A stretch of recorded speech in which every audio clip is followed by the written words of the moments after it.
Damas y caballeros, ha llegado el momento que todos estabais esperando. Empieza Planeta Lucha.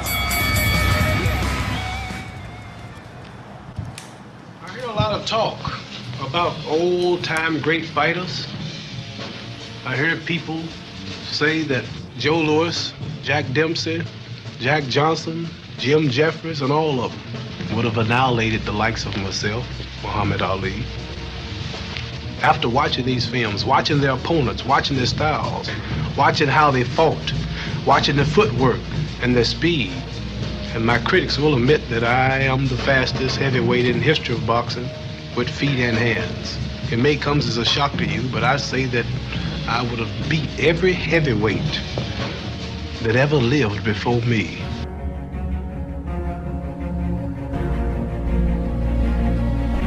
And many people believe he'll be the next heavyweight champion of the world. I saw Sonny Liston a few days ago, Cash. Ain't he ugly? He's too ugly to be the world champ. The world champ should be pretty like me. Well, he told me to bet my life that you wouldn't go 3 rounds. Well, if you want to lose your money, then bet on Sonny. Oh, may I ask you Because this? I'll never lose a fight. It's impossible. Tell him. It's impossible. Never lost a fight in your life. Ask any of my fans when was the last time they lost. I'm too fast. Champion from I'm the the crib. king. Born the champ. Born the champ from the crib. Ah! Well, does it sound like I'm quiet to you? As loud as I'm hollering, you call me quiet? Well, this is a report we heard. I'm hollering loud because I can back up every word. And I whoop any man in the world, and I want everybody out there on TV to know it. I am the greatest. I told you, all of my critics, I told you all that I was the greatest of all time when I beat Sonny Liston. I told you today I'm still the greatest of all time. Never again defeat me. Never again say that I'm going to be defeated. Never again make me the underdog until I'm about 50 years old. Right. Then you might get me. I told you I'm the real champion. I told you I'm the champion of the world. All of you bow. All of my critics crawl. Oh, look at me. Look at my nose. Perfect shape. Lips, face. Nah, I'm not boasting. It's hard to be humble when you're as good as I am.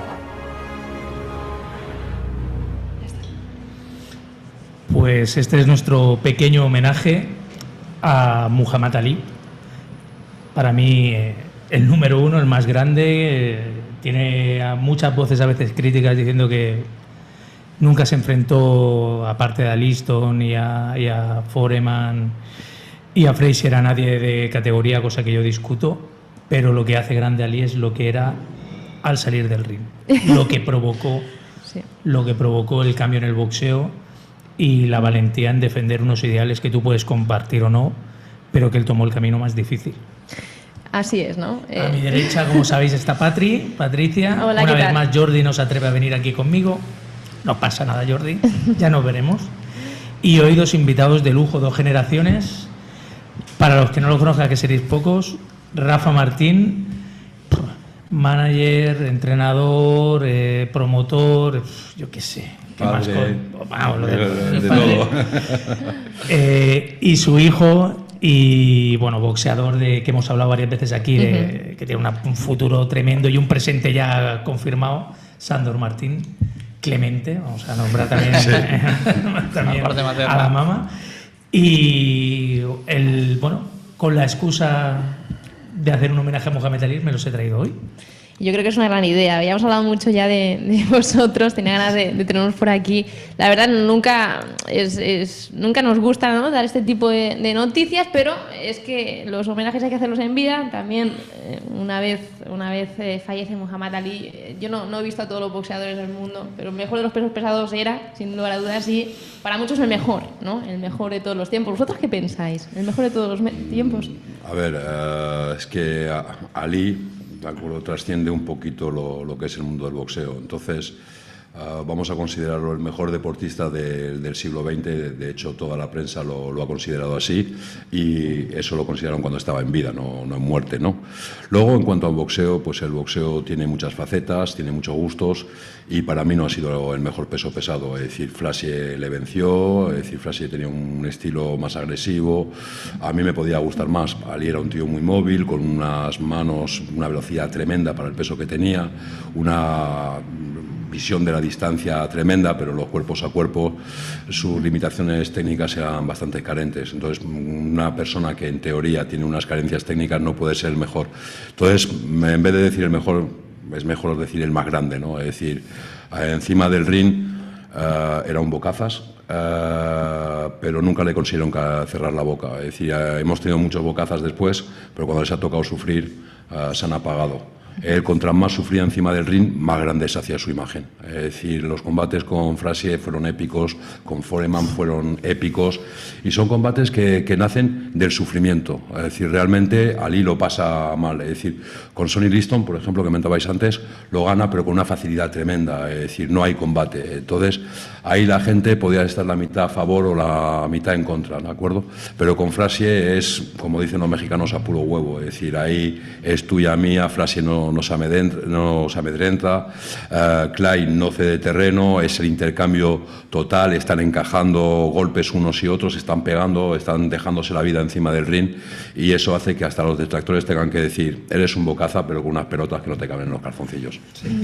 Sandro, ¿fuente de inspiración para ti Muhammad Ali? Sí, para mí, yo lo he dicho, me ha preguntado gente que si era mi ídolo, y yo he dicho que no lo es, que más que un ídolo lo considero un referente, ¿no? Porque es alguien que te marca los pasos a seguir dentro de la sociedad, no solo del mundo del boxeo, sino fuera del ring. Creo que es más grande todavía lo que hizo, ¿no? Porque al fin y al cabo lo que hizo deportivamente dentro del ring, ser campeón olímpico, ser campeón mundial, enfrentarse a lo mejor de su momento, hay muchos púgiles que lo han conseguido hacer, pero ninguno con tanta trascendencia fuera del ring en una época en la que ser negro era realmente muy, muy, muy difícil.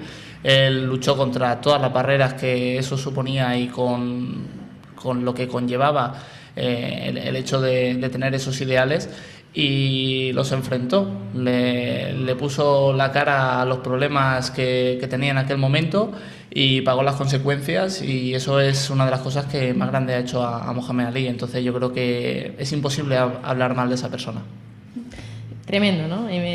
Ser negro y además decir no ir a la guerra de Vietnam, porque los vietnamitas a él no le habían hecho nada, algo tan sencillo de entender como eso, ¿no? He estado a un paso, y esto lo confirmará, de que también viniera César Córdoba. Lo que tenía un compromiso ineludible bueno, con un acto benéfico de la vanguardia, pero cuando le he dicho que ibais a venir y que era para lo de Ali, ha puesto una cara diciendo, me cago en la puta, tío. Sí, además él es súper fan, por lo que tengo entendido, creo que es uno de sus referentes totales. Solo tiene un ídolo. O sea, yo solamente he visto una imagen en casa de César de así como idolatrada, y es la de Ali.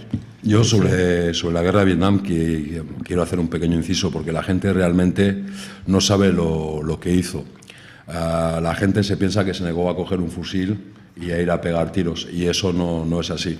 Ali en ese momento era un personaje público ya de una trascendencia importantísima, tenía que cumplir sus obligaciones militares, pues como más o menos todos, pero los americanos no son tontos, son los reyes del espectáculo, ¿de acuerdo? Entonces, de la misma manera que Elvis Presley cumplió su ejército, estuvo en Berlín tocando la guitarra, el truco es que Ali se iba a Vietnam, pero iba a estar en los despachos, iba a ir a los campos de batalla cuando la batalla hubiera acabado y hacer la apariencia, no hubiera estado su vida en peligro en ningún momento.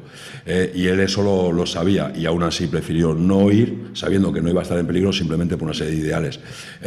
Yo puedo entender que una persona en un momento dado pueda tener miedo a entrar en combate y que le peguen tiros y tal, que dices, coño, eso es jodido. Pero a él ese no era su caso, él simplemente lo hizo por convicción. A él no le iban a pegar tiros, pero sí se lo iban a pegar a otros.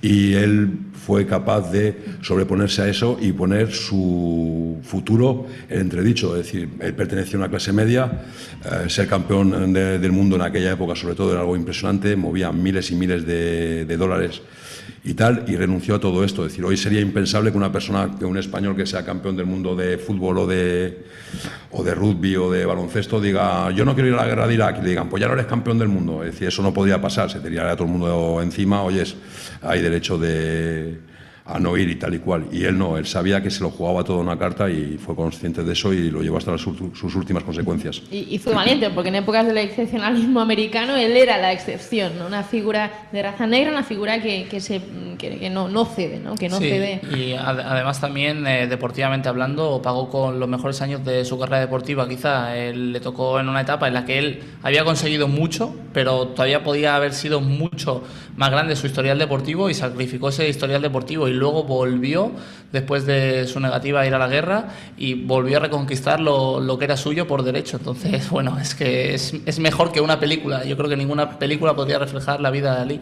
A ver, de hecho, Ali recuperó su título 3 veces, Sí. es decir, cosa que nadie más ha conseguido. Lo que pasa es que tenemos que hacer un poquito un ejercicio mental, ¿no? Es decir, un boxeador crece a base de experiencias y a base de boxeo y se define en un estilo. Esos 3 años de parón a Ali le hicieron mucho daño. Si retrocedemos un poquito y vemos el boxeador que ganó a Sonny Liston, si ese boxeador hubiera seguido creciendo y siguiendo peleando y pudiendo mantener ese estilo, porque perdió mucho de esa fluidez, de ese juego de piernas, que hubieran sido los combates con Frazier o Foreman. Hubieran podido ser totalmente distintos y quizá Ali no hubiera sido tan grande porque les hubiera ganado con una facilidad tan pasmosa, con ese juego de piernas y esa esgrima que tenía, que igual no hubiera llegado a la figura donde llegó debido a todos esos problemas. Es que, bueno, como veis tengo una enciclopedia, casi no tengo que hablar, pero es que se resume en eso, ¿no? La vida y obra, porque no solo la vida y obra de Ali. ¿Soy yo o me oigo muy mal? Se escucha perfectamente, ahora Sí, te revisamos. Vale. La vida y obra de Ali trasciende lo deportivo, como ha dicho Rafa. Es una persona que a mí, como dice él, te puede gustar más o menos boxeando. Se diferencian dos clarísimas etapas, por ejemplo, el combate con Foreman. Nadie diría, o sea, el único que realmente puso un boxeo fue, bueno, el martillo pilón fue Foreman, y Ali lo que hizo fue aguantar tortas y esperar su momento, que el tío lo encontró, ¿no? Si tú te fijas, el combate realmente, si el peso del combate y el esfuerzo lo lleva Foreman, ¿no? Pero el otro está haciendo un trabajo de ingeniería, está tocando con golpes muy cortitos pero muy precisos, que saben que le van a dar el combate hasta el final, ¿no? Es decir, que él sabe que tiene que aguantar una serie de asaltos para tenerlo listo.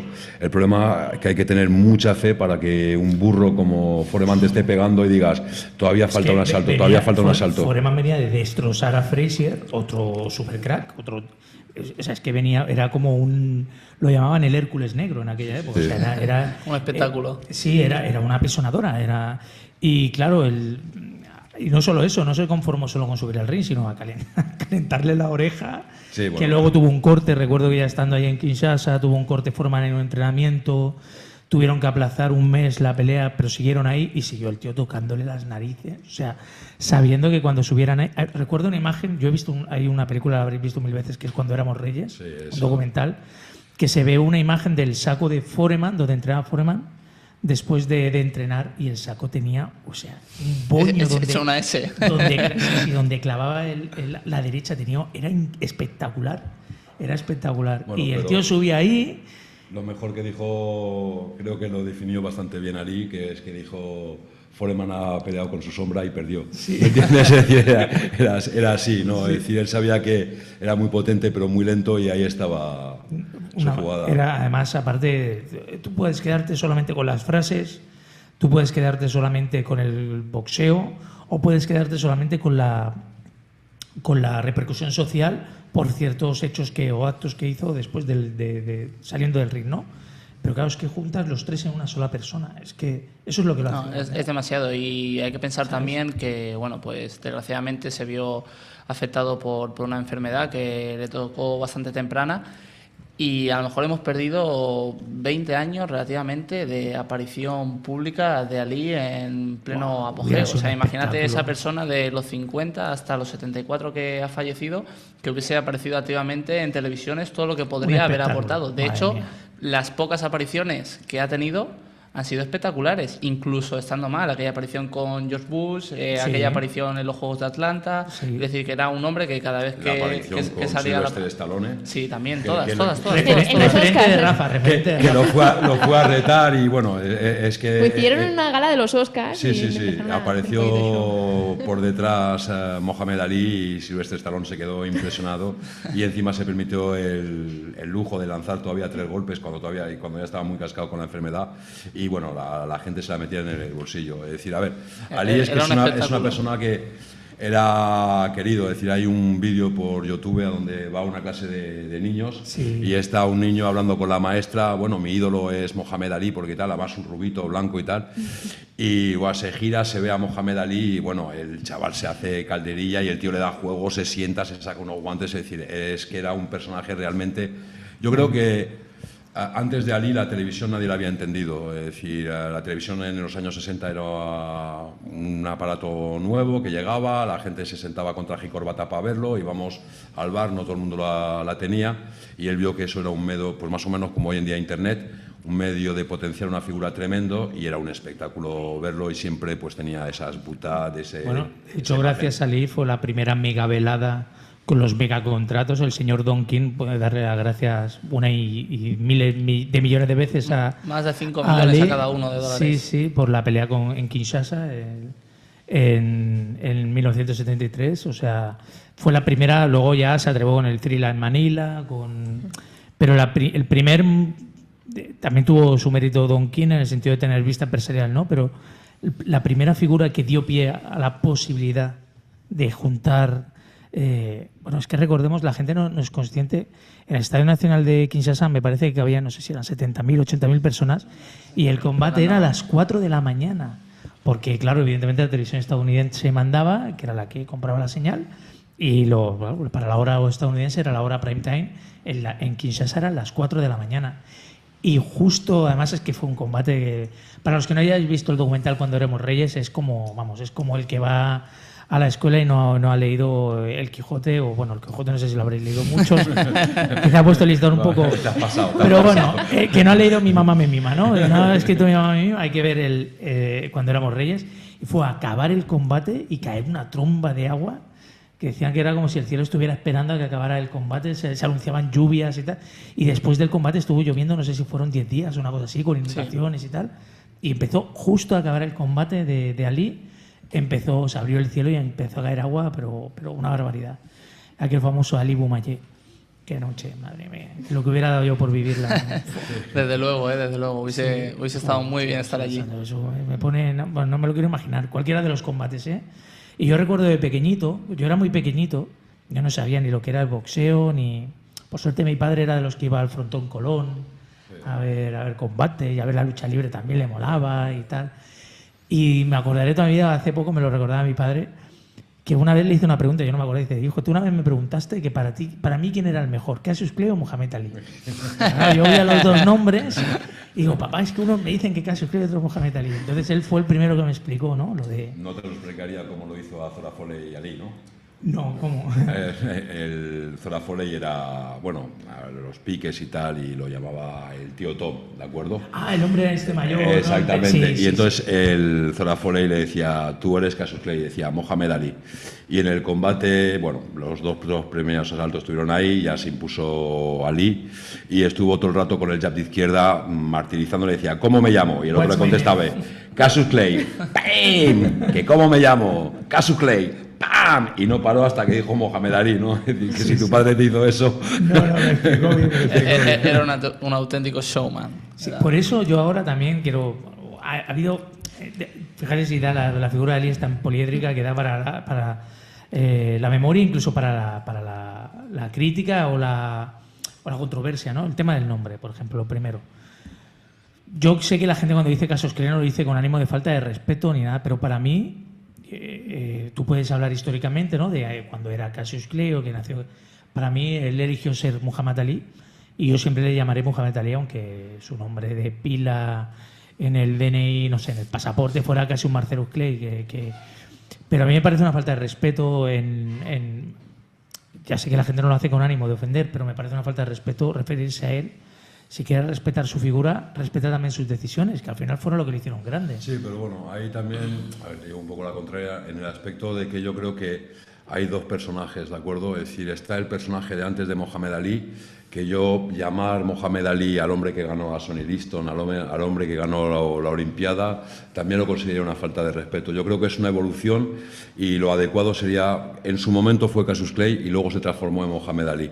Bueno. Sí, es un poco el personaje que acompaña a la persona, ¿no? Por así decirlo, porque ese Cassius Marcellus Clay que nació en Louisville, que creció, que vivió, que tuvo esa serie de problemas, ¿no? Recordamos cuando ganó la medalla a las Olimpiadas, la anécdota de que volvió a casa, no le dejaron pedirse un Frankfurt en el restaurante del centro de su ciudad natal, donde él había crecido, donde había vivido, acababa de ser campeón olímpico, lanzó la medalla al río. Desmentido por su hija, la medalla. La tenía un cariño tremendo, la tenía guardada en casa siempre ha sido y solamente se la enseñaba a muy poquitas personas porque decía... Te voy a enseñar la medalla que está en el río. Le volví a cerrar el cajón. Igual la lanzó al río y luego se tira por ella, ¿no? No me extrañaría, también sería capaz. Pero que sí, era un tío que sabía contar historias. Era tremendo. Es decir, a ver, el tío él era uno de los primeros que quiso cambiar un poquito la imagen de los boxeadores, ¿no? De que eran unos palurdos y que eran de clase social baja y tal, y era una clase media acomodada, tenía unos estudios medios y tal, y él se permitía el lujo de antes de los combates hacer poemas, ¿no? Y es que encima nos convencía de que los poemas suyos eran buenísimos, y es que no había Dios que los dirigiera, ¿no? Era malísimo, pero como los hacía Clay, pues te acababan gustando, ¿no? Que decías, es que el tío trascendía, ¿no? Y fue capaz de decir, oye, es que los boxeadores también somos personas, tenemos un cerebro, lo sabemos usar, y dices, bueno, poemas no sabes hacer, evidentemente, pero tienes una labia que Dios te ha dado y eres tremendo, ¿no? Y una visión del negocio, pero impresionante. Tenía verbo, Yo no descartaría que si este hombre no hubiera tenido Parkinson hubiera acabado, no te digo el presidente de Estados Unidos, pero gobernador de algo, o sea, No, presidente de Estados Unidos. Si Schwarzenegger ha sido presidente, Mohamed Ali hubiese sido gobernador del mundo, no de Estados Unidos, del mundo, el gobernador del mundo, de seguro. California, seguro. Esa dicotomía entre... Si Reagan, actor malísimo de western, fue presidente de Estados Unidos, que no podría ser Ali, ¿sabes? Comentaba que esta dicotomía, ¿no? de la grandeza dentro del ring y fuera de él, ¿no? Esa manera de hablar, de llegar a la gente, de hacer pensar, ¿no? Porque él comentaba, yo no sé por qué Jesús era blanco y por qué los ángeles eran blancos. No habla de Jesús, habla de Dios. ¿No? Lo bueno era blanco y lo malo era cuando negro. Dijo, a mí uno que me gusta mucho es cuando están ahí están haciendo una entrevista, ¿no? Y le dicen lo vi hace muy poquito, lo de Tarzán, ¿no? Que dice, hostia, aterriza un niño blanco en la selva, se convierte en el rey de la selva y habla con los elefantes. Y los negritos que llevan ahí toda su puñetera vida no son capaces de hablar con los elefantes. No es justo, ¿no? Es decir, era tremendo, ¿no? Pero era lógico. Sí, de cómo el negro... Se ve que hay una tarta muy buena en Estados Unidos que le llaman el ángel blanco o algo así, o la tarta del todo ángel, lo negro tarta era del malo ángel, y todo y la blanco. tarta del diablo es de chocolate. Y el tío, tío, ¿ves cómo desde pequeñitos condicionan al negro y al blanco? Estaba en una charla en un congreso y contó un chiste racista del que todo el mundo se rió, ¿no? Era el chiste este de en un coche de policía va un blanco y un negro. ¿Quién conduce? ¿Quién conduce? El blanco, ¿no? El policía. Policía.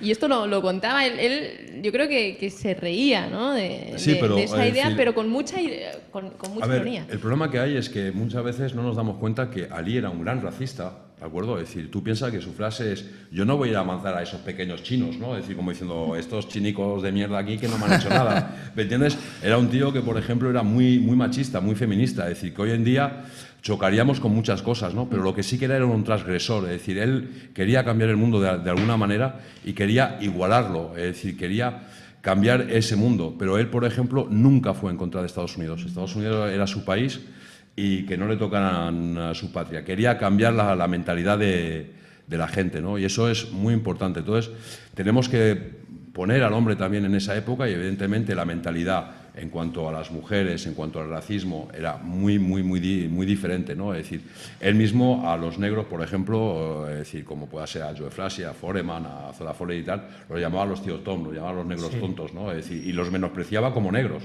Es decir, Foreman también, Boilote... ¿Entiendes?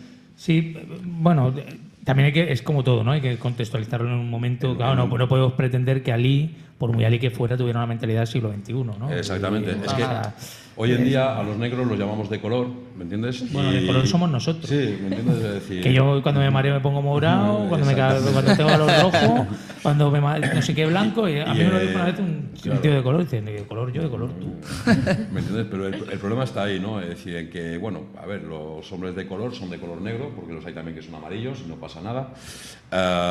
En aquella época no estaba mal verlos, y él diferenciaba el negro, ¿no? Es decir, estaba el negro como él, que era un negro que tenía todos los derechos del mundo, y luego estaba el negro que tenía mentalidad de esclavo, que no tenía derecho a la vida, y eso era racismo. Es decir, que él mismo, a la propia gente de color, ¿me entiendes? Pero que se metían dentro del establishment y se dejaban llevar y guiar y no eran capaces de intentar mejorar, pues los consideraba una raza inferior. Vuelvo a incidir en lo de la época, ¿eh? O sea, por ejemplo, el apellido Clay era el apellido de un esclavista, que a todos sus negros, hablando en plata, a todos sus esclavos, les ponía su apellido. O sea, les daba igual cómo te llamaras. Entonces, claro, eso perduró en el tiempo, en las 2, 3, 4 generaciones porque estamos hablando de 1900. 50, claro, 60. es que en el 1800 y hablamos de 2, 3 generaciones. Y claro... A ver, la segregación racial en Estados Unidos dura hasta casi los años 70, no lo olvidemos. Hoy en día, según qué sitios eso. Lo que pasa es que hoy en día en estados liberales, como pueda ser Alabama y todo esto, ¿me entiendes? Es decir, hay blancos oscuros y blancos claros. Es decir, ya no hay negros, ¿no? Es así. Pero, es decir, el racismo y la parte ha estado, es decir, y todavía te paseas por estados del sur, en Estados Unidos, y hay lavabos de blancos y lavabos de negro. Y sí, los chavales jóvenes y tal no tienen problemas en entrar en uno o en otro, pero todavía los viejos van condicionados. Es decir, oyes, me voy al lavabo de negro y, tío, da lo mismo. Bueno, ya es la costumbre, es la educación que recibieron. Y hay que tener en cuenta que es muy importante. Ejemplo, el tema del apellido, ¿no? Para él era como recordarle, ¿no? Por eso decía lo de mi nombre de esclavo, que no era simplemente porque era el nombre con el que habían bautizado a sus padres en la religión cristiana, es que realmente era el apellido de esclavo. Clay era el apellido de un esclavista. Y por eso digo, ubicaos en ese momento de la historia en la que la gente llevaba apellidos de gente que había estado torturando y utilizando gente, que bueno, ya lo súper conocido, ¿no? De los blancos, negros, los asientos de adelante para los blancos, los de negros, colegios, segregación. Claro, fue una lucha. Y Ali, pues como todo, pues él a las bravas, como dice aquí mi amigo Rafa, a la mexicana, por puro huevo. O sea, dice, bueno, yo tengo 2 formas de hacer las cosas. Me pongo en plan sermón o llamo la atención haciendo ruido. Y haciendo ruido en plan por culero. Se convirtió al islamismo y se hizo llamar Mohamed Ali, que era el elegido de Dios. No eligió llamarse Paco. Para que nos entendamos, se podía haber llamado Paco. ¿Por qué no se llamó Paco? Se llamó el elegido de Dios. Yo creo que sí. Bueno, de hecho, el nombre se lo puso Elijah Ali, el capo de ahora no me acuerdo cómo se llamaban, los hermanos musulmanes, correcto. Y claro, igual mira, Paco Ali, hostia, estaría bien. Tiene su rollo, ¿no? Mucho. Para nosotros sí. Luego pasa un americano y dirá, ¿qué es esto? De todas formas, yo una vez leí un reportaje y era bastante interesante y ponían por qué Ali se había convertido al islamismo. Y la verdad que es bastante curioso el tema, ¿no? Es decir, Ali de todas formas es una persona que a nivel religioso, antes de ser musulmán, no da signos de ir a misa cada domingo ni nada. Supongo que tendría la religión católica como la mayoría de los americanos y tal, porque si no te miran mal, pero no era un fanático religioso. Entonces, en aquella época había 2 posibilidades, ¿no? Es decir, o te hacías comunista, ¿me entiendes? Con lo cual lo tenías bastante crudo, sobre todo en Estados Unidos, y no llegabas a ningún lado, o tenías que buscar algo que te permitiera crecer dentro de la revuelta. Y eso fue la fuerza de los musulmanes, es decir, que, y hay un estudio hecho, a donde realmente el comunismo en el mundo, por el motivo que sea, no vamos a entrar a hablar de política, pero no ha podido satisfacer los deseos de las clases más bajas, de los pobres, y toda esta clase ha ido a parar hacia los musulmanes, ¿no? Es decir, todo lo que vemos en los países africanos, países árabes y tal. Y Mohamed Ali fue el precursor, es decir, simplemente dijo, oye, hazte comunista. Hostia, no jodas, tío, es decir, voy a hacer comunista en Estados Unidos, no mola, ¿no? Porque además yo soy muy americano y comunista no. Me tengo que hacer algo, ¿qué puedo hacerme? Hazte musulmán. Hostia, ¿cómo mola, tío? Pues me hago musulmán. Y se hizo musulmán una forma de protesta, es decir, simplemente porque era una especie de política diferente y que tampoco estaba tan mal vista en Estados Unidos como pueda ser por ser comunista, evidentemente. La verdad es que, como veis, la figura de Ali da para esto y mucho más, porque luego es lo que decimos, luego está el post-Ali, el Ali del Parkinson, que con todo y con eso siguió fomentando asociaciones, ayudas. Yo era un tío que era una máquina de generar dinero, pero es que ese dinero lo reinvertía en muchas fundaciones. Exacto, sí, además yo he leído recientemente un pequeño artículo, ahora pues salen mil artículos, mil anécdotas, y hay uno que me ha llamado mucho la atención, donde él analizaba la situación de la que se encontraba, que tenía Parkinson, él asumía que tenía la enfermedad y él no sentía pena por él mismo y no quería que nadie sintiese pena por él. Entonces él, en agradecimiento a esa gente que le seguía y que le quería, se mostraba al público tal y como se encontraba con su enfermedad. Es decir, que no hizo grandes apariciones, pero las pocas que hizo, las hizo sabiendo cómo se encontraba. Es decir, que él sabía que estaba mal y se mostraba de cara al público para hacer sentir bien a esa gente que se podía encontrar a lo mejor en esa misma situación. O sea, es que la figura de Ali es grande por todos los lados. Hay una cosa que... sobre todo en las últimas épocas, yo por desgracia mi padre tuvo también esta enfermedad y bueno, es una enfermedad degenerativa bastante fuerte, ¿no? Pero hay una cosa que toda la gente que lo conocía, lo miraba, tú le mirabas a la cara, tú veías esos ojos y tenía una vida dentro, una fuerza interior que era tremenda, ¿no? Y cuando tú veas ese tío que para dar el esfuerzo físico que hacía para encender la antorcha, por ejemplo, en los Juegos de Atlanta, te ponía los pelos de punta, ¿no? Y no quería que lo ayudara, ¿no? Es decir, voy yo, ¿no?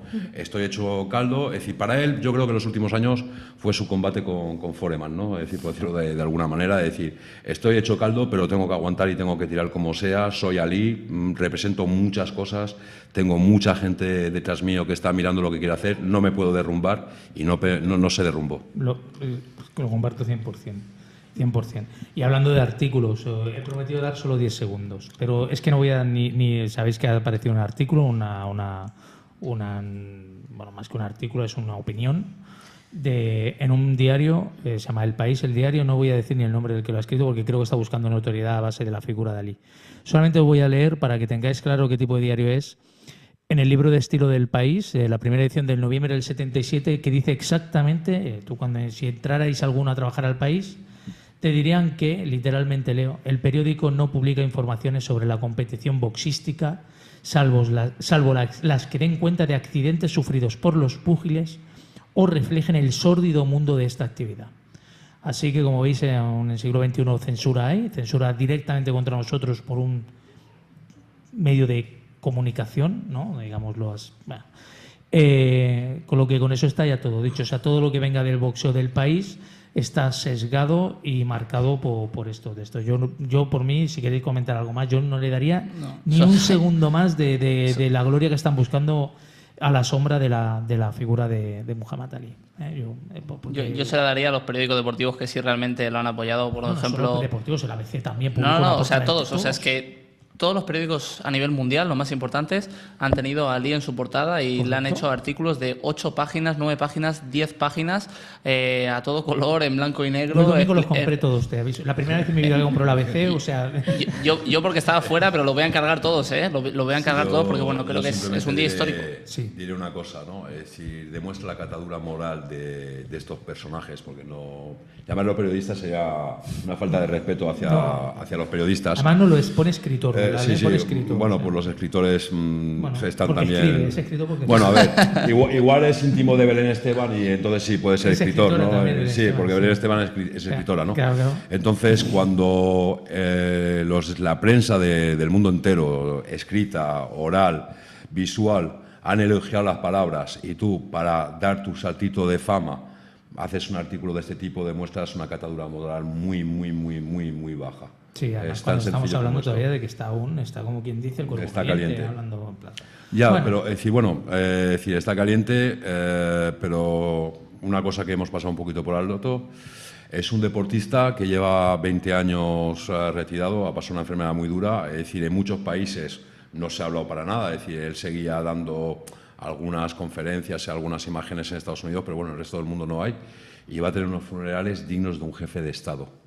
Es decir, creo que poca gente puede decir que ha conseguido una cosa como Es esta. que yo creo que yo no quiero deseo la desgracia a nadie, ¿no? Pero si ahora, no sé, es que me imagino pocas figuras que en cualquier tipo de ámbito generaran este seguimiento, Sí, su esta fallecimiento. Es que no me repercusión. imagino. Yo creo que es el problema que tenemos hoy en día en pleno siglo XXI, que estamos ya en el siglo 2016.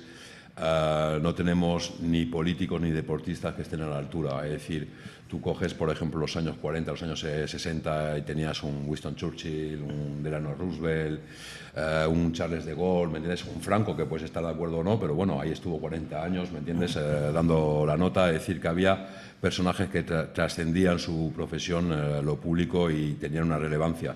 Y hoy en día hemos perdido eso. Es decir, sí, tenemos figuras, pero que según dejan su profesión se apagan. Y Ali es uno de esos grandes mitos de aquella época. Quizá es el último, ¿no? Es decir, que hablamos de Che Guevara, que correspondieron en la época y tal. Bueno, el único que queda creo que es Fidel Castro, pero bueno, eso yo creo que es inmortal o algo por el estilo. Sí, tiene pacto con el diablo. Pacto con el diablo porque no hay, pero de los grandes hombres así de la década de los 60 ya quedan pocos, y hay que reconocer que Ali, pues es que lo podemos poner a la altura de un Kennedy, de un Churchill, es decir, es que ha trascendido el deporte, la política, todo.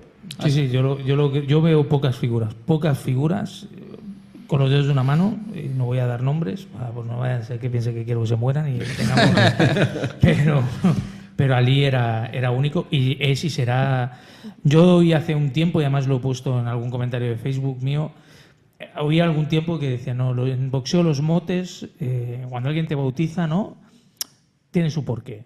Tyson, el terror del Garden, el maravilloso Hangler, la Cobra Hearns, todos tienen un nombre, y por algo solo hay uno que le llaman el más grande. Es que lo fue, y lo es, y lo seguirá siendo. Antes de que acabemos, que nos quedan 10 minutitos, y después de este homenaje que yo me lo he pasado teta, a mí me gustaría repasar un poquito la actualidad, porque aquí esto Han sucedido cosas en nuestro país. Sí. Y creo que estuviste en Bilbao este fin de semana, ¿puede ser? Sí. Una gran velada en con Bilbao. Kerman otra vez de protagonista. Con Kerman de protagonista, un campeonato de España entre Javi Díaz y Saúl Tejada. Y bueno, también estaba Sandor peleando. Y la verdad que fue una velada muy, muy entretenida, con buenos combates. El campeonato de España acabó en tablas. La verdad que la papeleta fue para los árbitros, porque fue un combate muy duro de puntuar. Habrá opinión para los dos. Es decir, yo creo que no merecía perder ninguno y tampoco merecían ganar, ¿no? Yo creo que el nulo, de las pocas veces que dices vamos a dejarlo así porque está muy bien, ¿no? Sandor ha demostrado que está a un nivel tremendo. Es decir, en teoría teníamos un rival que venía de ganar las dos últimas peleas por KO, que salía por todas. Un chaval también joven de 24 años que no tenía un gran palmarés, tenía 21 victorias y 23 derrotas, pero son 45 combates comparado con los 20 de Sandor. Tenía que haberle dado faena y, bueno, no hubo combate, ¿no? Es decir, la verdad es que el chaval intentó dos cositas, se llevó 4 tortas y dijo, vale, vacila tú, que yo no estoy para que me maten. ¿Ahora en qué ranking, cómo está rankeado? Pues ahora, si no me equivoco, estoy el segundo o tercero del ranking europeo de la EBU. Para que nos pongan ya de aspirantes oficiales al título de Europa con lo que pase en el mes de julio. Un montón de gente me pregunta, ¿no? Porque la gente se piensa que esto es como la Champions, ¿no? Que tú vas ganando y automáticamente tienes derecho a todo. Exacto. Entonces, aquí de dos pros, porque yo la verdad, yo siempre a mí me vuelve loco el boxeo, pero del mundo del boxeo entiendo lo justico, lo que voy aprendiendo de gente como vosotros, porque yo vengo más del Muay Thai y el kickboxing y tal.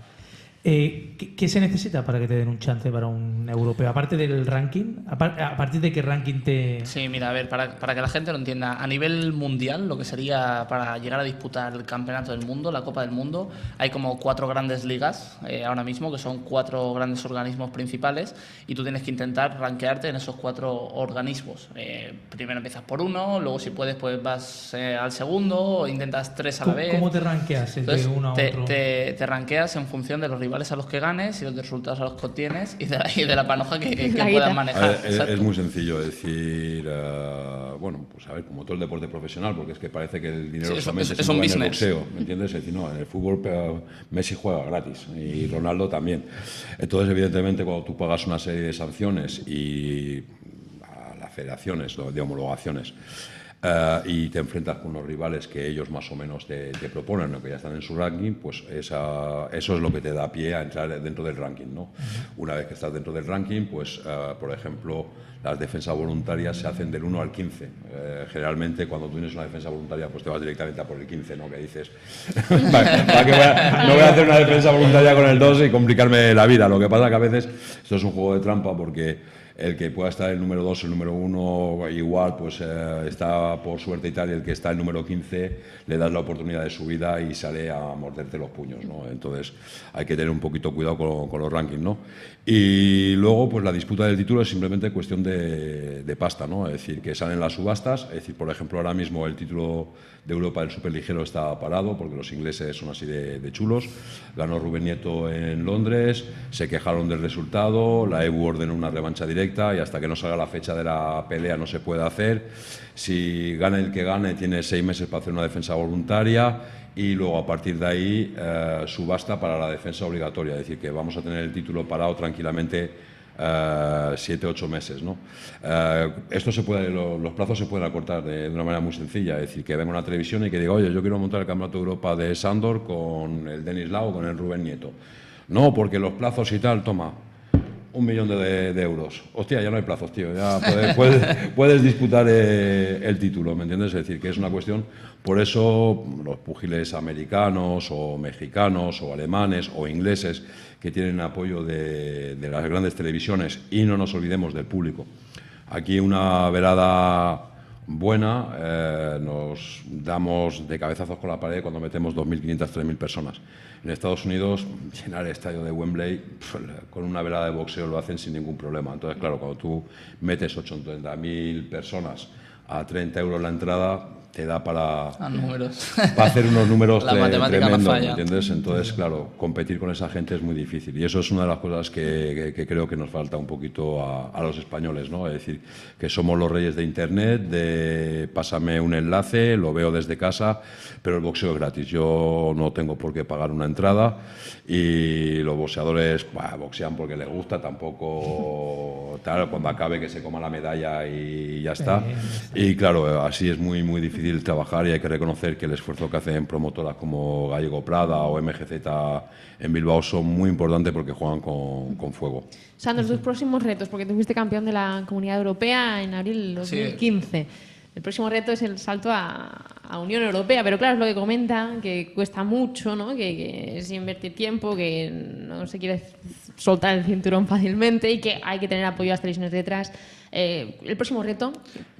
Ahora, antes de verano, nos queda todavía una pelea más que está por decidir el sitio, todavía no está cerrado el lugar. Si no me equivoco, será fuera de Barcelona. Y antes de final de año, nos gustaría saltar quizá algún título, si pudiese ser uno de los verdaderamente importantes, mejor.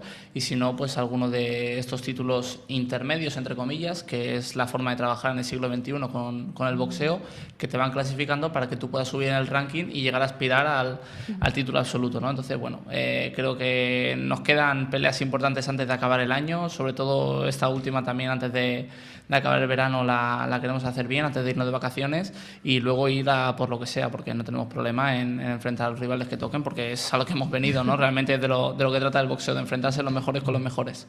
Pues es que el caso de Sándor, como el de tantos otros púgiles, que los de fuera no son tontos y cogen el YouTube y a la hora de elegir un rival se ponen a ver y dicen, hostia, este va a ser que no.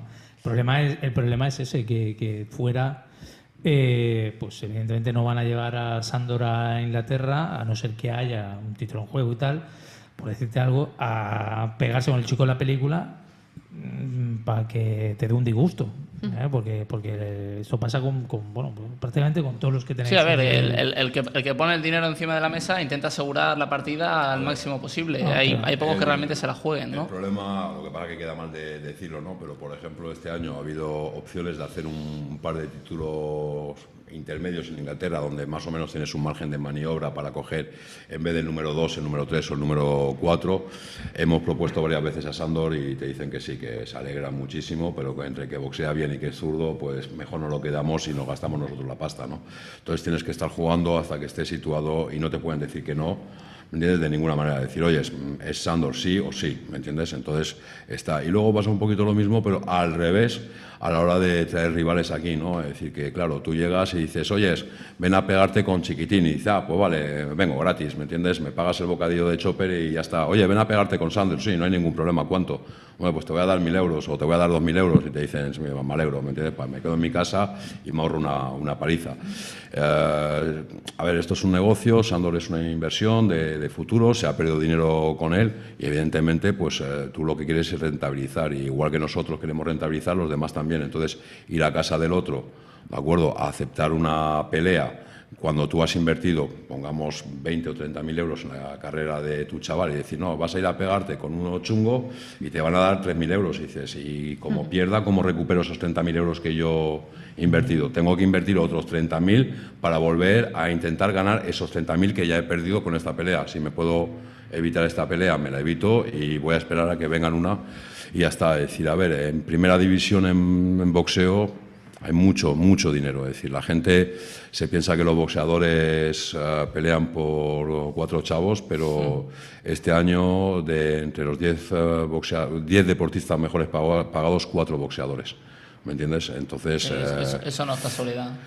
Jugar con eso es muy difícil. Es decir, en Inglaterra se están pagando unas bolsas tremendas, en Alemania se están pagando unas bolsas tremendas, ¿me entiendes? Entonces, en Rusia también están empezando a pagar muy buenas bolsas. Entonces, luego, jugar con esa gente es muy difícil. Luego está la otra parte también, ¿no? Que parece que nosotros seamos aquí la panacea, nosotros tenemos el nivel que tenemos, y sí que es verdad que a veces nos han dado negativa algunos rivales porque teníamos demasiado tiempo para preparar la pelea, pero también pongo el ejemplo, no es la realidad, pero pongo el ejemplo, oye, Sandor Martín para pelear con Manny Pacquiao. Hostia, de puta madre, ¿cuándo? ¿Mañana? Tío, no me digas. ¿Mañana con Manny Pacquiao?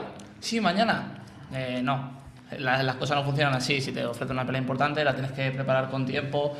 El tiempo juega a nuestro favor, además, porque somos jóvenes, entonces tenemos la suerte de poder trabajar bien, de jugar con esas cartas. Las tenemos que manejar lo mejor posible, ¿no? Bueno, no es que no se quieran buscar las grandes peleas, pero tienen que ser unas condiciones que favorezcan a ambos. Hay promotores que juegan con eso. Claro. Sabéis que les gusta eso, de llamarte, de darte el susto, ¿no? Sí, de esas hemos tenido unas cuantas. ¿Cuándo? La semana que viene. Hostia, ¿qué me estás contando, tío? No, lo que pasa es que todo son cosas de mirar, ¿no? Es decir, es que muchas veces, claro, es decir, Sandor es un chaval que lleva desde los 6 días en el gimnasio, no desde los 6 años, desde los 6 días. Es decir, aquí hay gente que se acuerda de él dándole la madre teta en el vestuario. Es decir, que estaba montando una velada y, oye, que le toca la teta al niño, ponte tú la taquilla un rato, yo me voy para adentro y le meto la teta en la boca. ¿Me entiendes? Es decir, que parece que sea de toda la vida, pero realmente tiene 22 años, con un currículum tremendo. Entonces, quemarlo por precipitarte es una tontería teniendo tiempo por delante. Entonces, claro, si a ti te ofrecen una pelea que puede ser buena, porque puede ser buena y puede ser interesante, pero con una semana, 15 días de preparación, dices, no tengo necesidad de cogerla, no es el momento, ya vendrán más. Es decir, fíjate, de los 22 a los 27, que es cuando están empezando realmente a sonar hoy en día los chavales, es decir, el boxeo se ha envejecido. Tienes 5 o 6 años por delante, claro. Te hacen esa misma propuesta con 31 o 32 años y dices, jo, la coges o te ha pasado el tren, ¿me entiendes? No, ya me la harán dentro de un par de años, ya, pero dentro de un par de años tendrás 34, es decir, ya estarás jubilado, ¿me entiendes? Claro, es que ya te la harán dentro de un par de años, tendrás 24, todavía mejor, ¿me entiendes? Todavía estarás más preparado. Entonces, estas cosas son las que hay que mirar un poquito y hacer entender al aficionado muchas veces que chavales como Sandor, Kerman, Jerove, que para mí son el Jonfer, Son 3 chavales muy jóvenes, con muchas posibilidades, que pese a su corta edad tienen ya una gran trayectoria profesional, pero que están a medio cocer, es decir, porque son chavales jóvenes. No tengamos prisas en ver los grandes enfrentamientos, ya vendrán. Cuando tengan, pues como hacen los ingleses o como hacen los alemanes, cuando tengan sus 24 o 25 años, ya vendrá la época de pegarse con todos y nos van a dar muchas alegrías, ¿eh? Ya no hablo solamente de Sandor, sino de un tal chico como Kerman, Jerove Santana del Canario, John Fer, que también es del País Vasco, que son chavales jóvenes con un potencial tremendo, pero no les pidamos más de la cuenta. Es como si ahora que ha subido el equipo este de Madrid del Leganés, el monstruo, ¿me entiendes?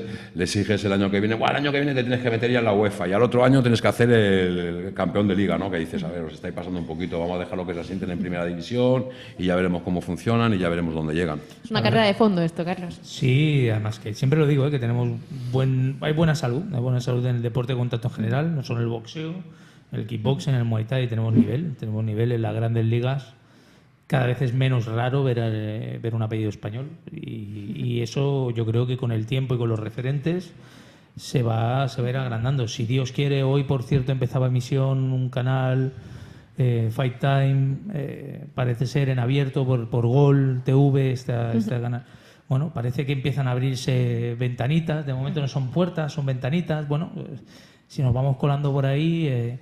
tarde o temprano tendremos el apoyo real de los medios, con los medios vienen las grandes marcas, pero ya no es el dinero, ya no es solamente que te venga el dinero, es que la gente cuando dice viene el dinero te piensas que lo vas a meter al bolsillo, si es que la mayoría de los promotores somos tan tontos que si pillamos 100.000 metemos 102.000 para hacer, ¿sabes? O sea, es que para hacer un evento... El problema no es que venga dinero para que se lo metan en el bolsillo los promotores, ¿no? Que por desgracia ha habido una época que en España se ha hecho y eso... jodió bastante el invento, ¿no? Pero, bueno, tú lo has definido bastante bien, ¿no? Es decir, tener 100.000 para poder hacer algo de 102.000, ¿no? Y yo ahí sí que digo, hemos tenido una época muy buena con Marca TV en su momento, eso fue un empujón, la desaparición nos ha frenado un poquito, pero yo creo que el boxeo ha iniciado un movimiento imparable a nivel mundial, está resurgiendo su ceniza.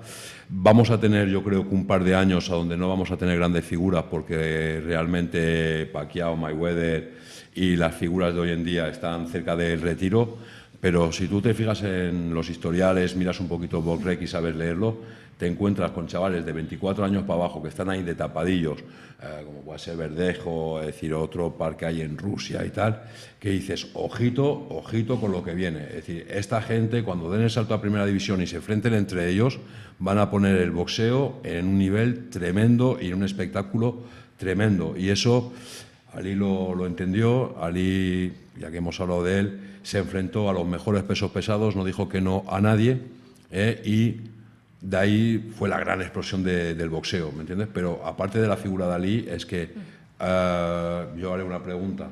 ¿Hubiera sido Ali sin Foreman, sin Frazier, sin Warry, ¿me entiendes? Es decir, era esto. Bueno, pues ahora estamos en otra época similar, ¿no? Es decir, ojito con lo que viene, no solamente en España, sino a nivel europeo. Vienen chavales muy preparados técnicamente, tácticamente, con muchas ganas, que van a ser las figuras de aquí un par o tres de años, gente que muchas veces menospreciamos, es decir, que los tratamos un poquito como que están demasiado cuidados, demasiado mimados, y lo que realmente es estar aprendiendo el oficio para poderse convertirse en grandes peleadores. Pues aquí estaremos, para contarlo. Como siempre nos pasa, se nos come el tiempo. Sobre la bocina. La semana que viene hablaremos de UFC, de todo lo que se está cociendo, el UFC 200. Tenemos preguntas de la audiencia que me apunto para tratarlas la próxima semana. Pero hoy el boxeo entre manda. Ali y aquí la familia Martín había que las prioridades estaban claras. Pues oye, Patricia, una vez más. Muchísimas gracias por permitirme estar aquí. Aquí a nuestros invitados, Rafa. Gracias a vosotros. Y la semana que viene más en Planeta Lucha. A ver si puedo traer. Va a ser difícil, ¿eh? Superar esto. Sí, lo tengo complicado, pero lo intentaré. Nos vemos la semana que viene en Planeta Lucha.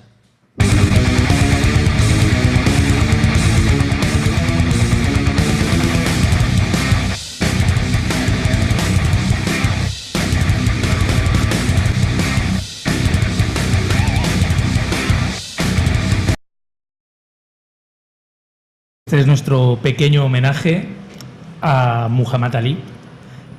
Para mí, el número uno, el más grande, tiene a muchas voces a veces críticas diciendo que nunca se enfrentó, aparte de a Liston y a Foreman y a Frazier, a nadie de categoría, cosa que yo discuto, pero lo que hace grande a Ali es lo que era al salir del ring, lo que provocó el cambio en el boxeo y la valentía en defender unos ideales que tú puedes compartir o no, pero que él tomó el camino más difícil. Así es, ¿no? A mi derecha, como sabéis, está Patricia. Hola, una ¿qué vez tal? más Jordi no se atreve a venir aquí conmigo. No pasa nada, Jordi, ya nos veremos. Y hoy dos invitados de lujo, dos generaciones. Para los que no lo conozcan, que seréis pocos, Rafa Martín, manager, entrenador, promotor, yo qué sé. ¿Qué más? Vamos, de todo. Y su hijo, y bueno, boxeador que hemos hablado varias veces aquí, que tiene un futuro tremendo y un presente ya confirmado, Sándor Martín Clemente, vamos a nombrar también, también a la mamá. Y con la excusa de hacer un homenaje a Mohamed Ali, me los he traído hoy. Yo creo que es una gran idea. Habíamos hablado mucho ya de vosotros, tenía ganas de tenernos por aquí. La verdad, nunca es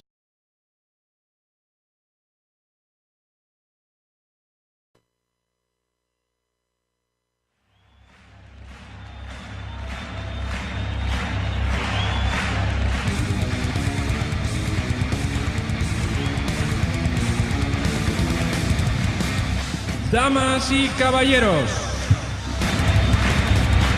ha llegado el momento que todos estabais esperando. Empieza Planeta Lucha. I hear a lot of talk about old-time great fighters. I hear people say that Joe Louis, Jack Dempsey, Jack Johnson, Jim Jeffries, and all of them would have annihilated the likes of myself, Muhammad Ali. After watching these films, watching their opponents, watching their styles, watching how they fought, watching their footwork and their speed, and my critics will admit that I am the fastest heavyweight in the history of boxing with feet and hands.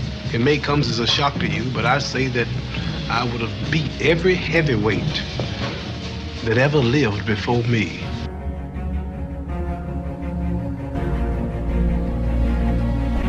And many people believe he'll be the next heavyweight champion of the world. I saw Sonny Liston a few days ago, Cash. Ain't he ugly?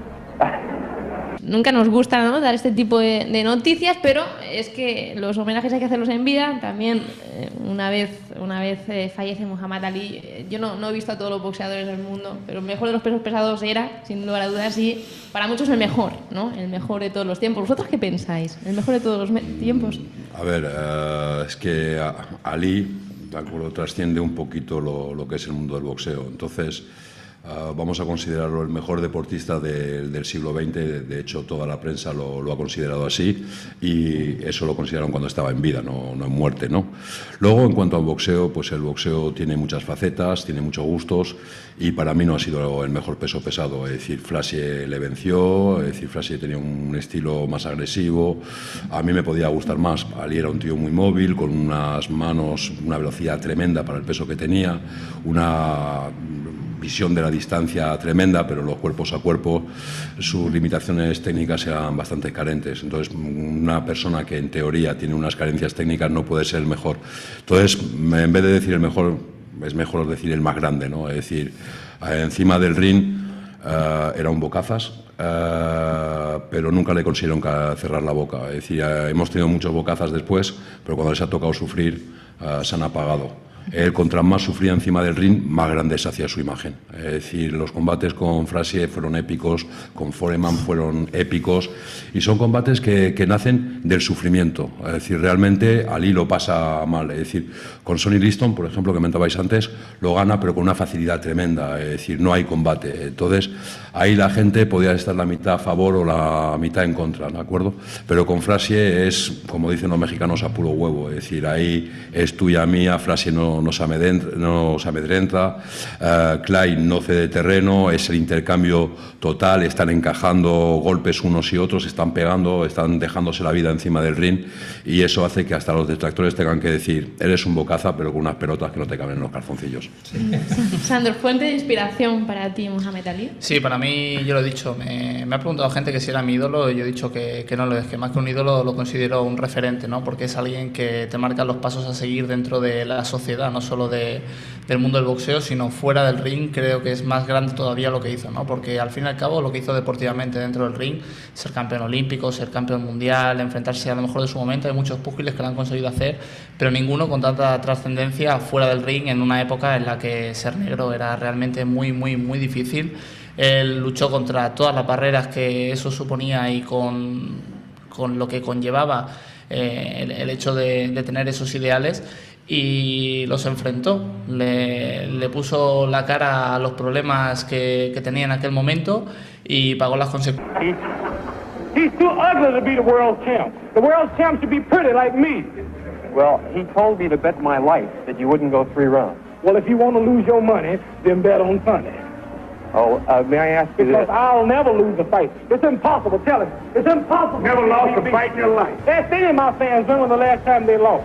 I'm too fast. Champion from I'm the the crib. king. Born the champ. Born the champ from the crib. Ah! Well, do it sound like I'm quiet to you? As loud as I'm hollering, you call me quiet? Well, this is a report we heard. I'm hollering loud because I can back up every word. And I whoop any man in the world, and I want everybody out there on TV to know it. I am the greatest. I told you, all of my critics, I told you all that I was the greatest of all time when I beat Sonny Liston. I told you today, I'm still the greatest of all time. Never again defeat me. Never again say that I'm going to be defeated. Never again make me the underdog until I'm about 50 years old. Right. Then you might get me. I told you, I'm the real champion. I told you, I'm the champion of the world. All of you bow. All of my critics crawl. Oh, look at me. Look at my nose, perfect shape, lips, face. Now, I'm not boasting. It's hard to be humble when you're criticized. Pues